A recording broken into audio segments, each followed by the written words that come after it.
Hi, my name's Robert Downey. Today I wanted to talk a little bit about coronavirus and working from home. A lot of the people out there right now are actually working from home and it's their first time doing so. And the coronavirus is closing down businesses and really forcing you to work from home. So a lot of people are really struggling because it's something they've never done before and they're not really prepared for it. So I wanted to give you a few tips and tricks that will actually help you make the transition into working remotely. So the first thing that's very important is you want to make sure you're still giving yourself structure. And what I mean by that is you want to make sure that you're still doing things on a regular cadence like you would if you were in the office. So for example, if you're normally working at the office from 8 a.m. to 5 p.m., you want to make sure that you're doing the same thing at home.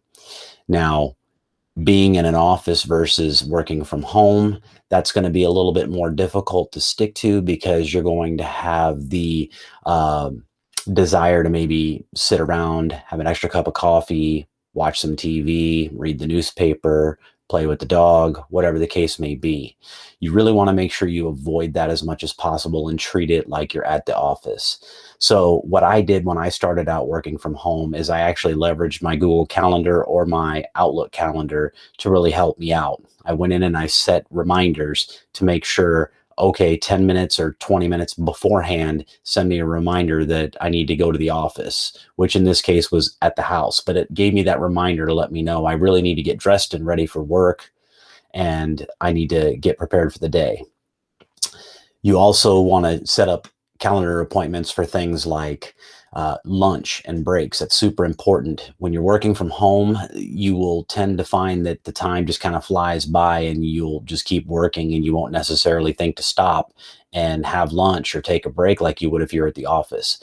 But those are important things to do. You need to be able to step away and really collect your thoughts like you would if you were at the office.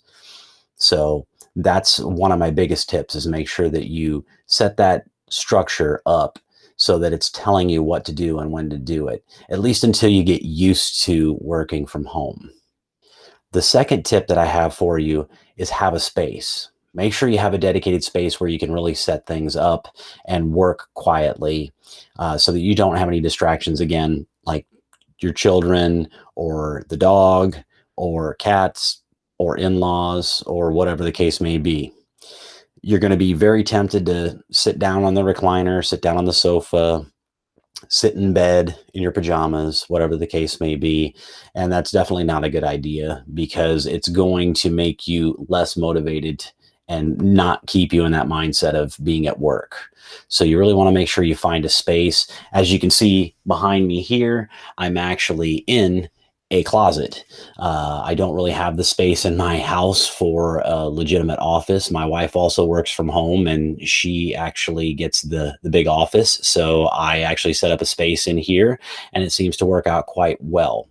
But I'm free from all distractions. I can shut my door here and I don't have to worry about the cats coming in and bothering me or anything like that.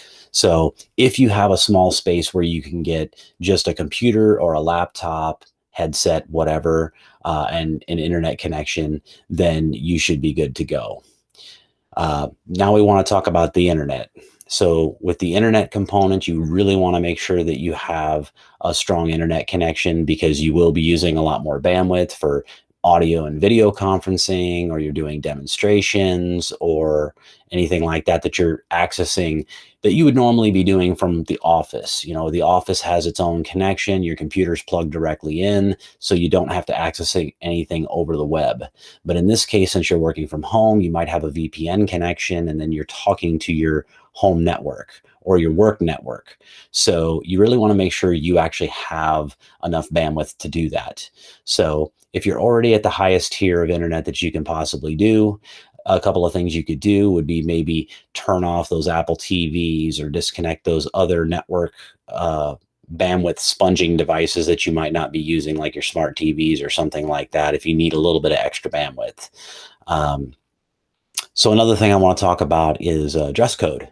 So a lot of people will think, okay, well, I don't need to dress up because I'm working from home and nobody can see it anyway. I can just throw a nice little polo shirt on or something like that. And while that may sound like a good idea, it's really not. When you dress more professional and you dress like you're going into the office, you're going to feel more professional. And that way, when you present yourself to customers on video conference or even on audio only, you're going to feel more professional. So it's worth it to take the time to go ahead and dress appropriately like you were going to be at the office. So let's talk a little bit about the tools that you can use out there right now. So the media has talked a lot about Microsoft Teams and Zoom and Slack, and these are all great tools. They all have their ups and downs. I work for a telecommunications company myself, but depending on your situation, you may want to use something that's free. Zoom has free meeting capability with whiteboarding and up to 100 users in the meeting. They've waived the normal setup fees. They've waived all of the time limits. Teams is another great free piece. However, the video quality on those aren't as good. Like in this case, I have a 4K video camera, but I can't really use it in there because it doesn't have the capability to keep up. So you have things like that. You also have Slack. Now, Slack has audio and video capability in it.